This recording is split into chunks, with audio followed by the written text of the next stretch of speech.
भटकती आत्मा। रात के करीब 2:30 बज रहे होंगे। नाइट शिफ्ट करने के बाद मैं पैदल ऑफिस से घर की ओर लौट रहा था।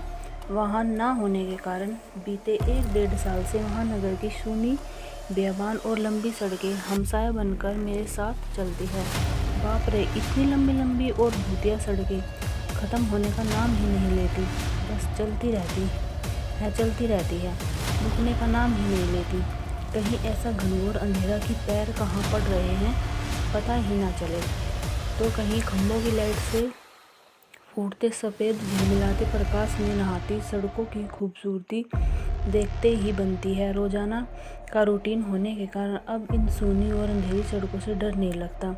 इन्हीं सूनी और बेयाबान रास्तों पर दिन भर इतना हैवी ट्रैफिक और चहल पहल रहती है कि एक कदम पैदल चलना भी दुर्भर हो जाए। मई की बेरहम गर्मी, माथे से चूता पसीना और ऐसे में अचानक हल्की हल्की ठंडी चलने लगती है। माथे के पसीने से टकराती ठंडी हवा कितनी शीतलता प्रदान करती है। ऐसे में कौन बेवकूफ़ होगा जिसका मन गुनगुनाने को नहीं करेगा।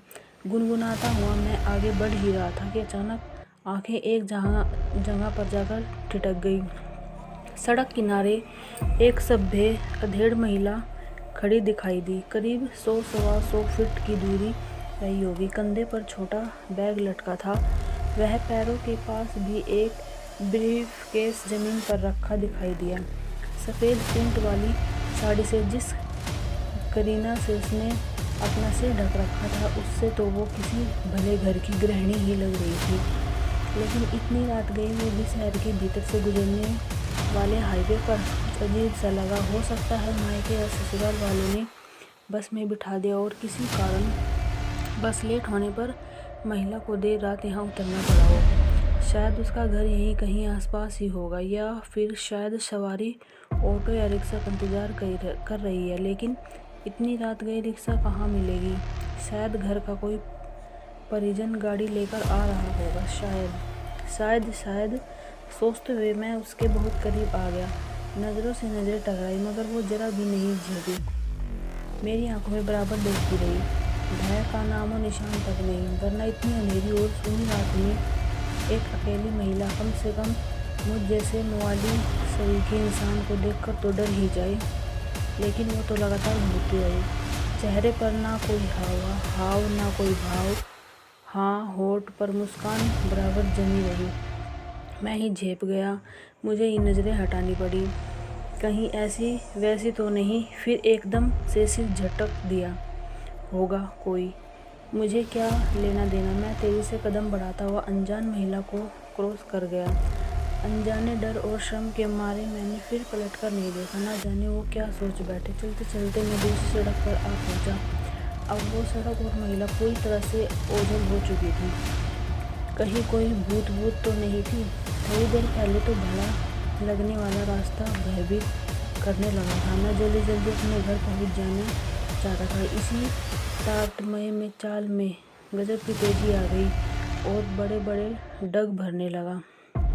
करीब 1.25 किलोमीटर ही चला था कि अचानक मुंह से चीख निकल गई। वो महिला करीब 100 गज दूर उसके सामने सड़क किनारे ठीक उसी ढंग से खड़ी दिखाई दी।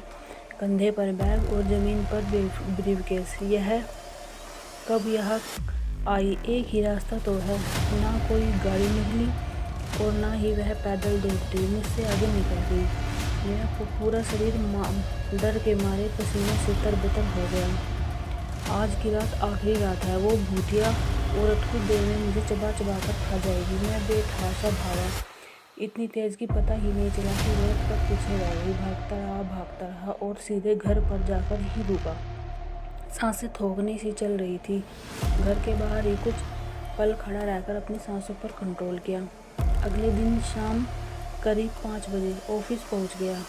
एक बुजुर्ग कर्मचारी थोड़ा की सारी घटनाक्रम सुना डाली। हंसते हुए बोले, नूर चाचा, अरे कहीं बूचड़ खाने के पास की बात नहीं कर रहा?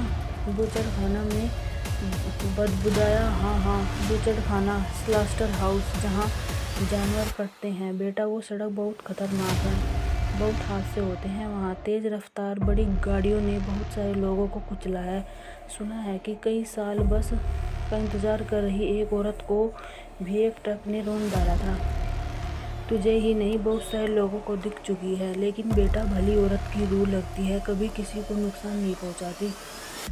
मैं हैरान था और परेशान भी। अब कैसे निकलूँगा उस रास्ते से रात में पैदल। और एक आत्मा औरत की रूह से आमना सामना हुआ, और मेरा वो भी भली औरत की रूह। आपको यह कहानी कैसी लगी अपनी राय कमेंट बॉक्स में ज़रूर लिखिए, और हमारे चैनल को सब्सक्राइब करना और वीडियो को लाइक करना ना भूलें। Thank you.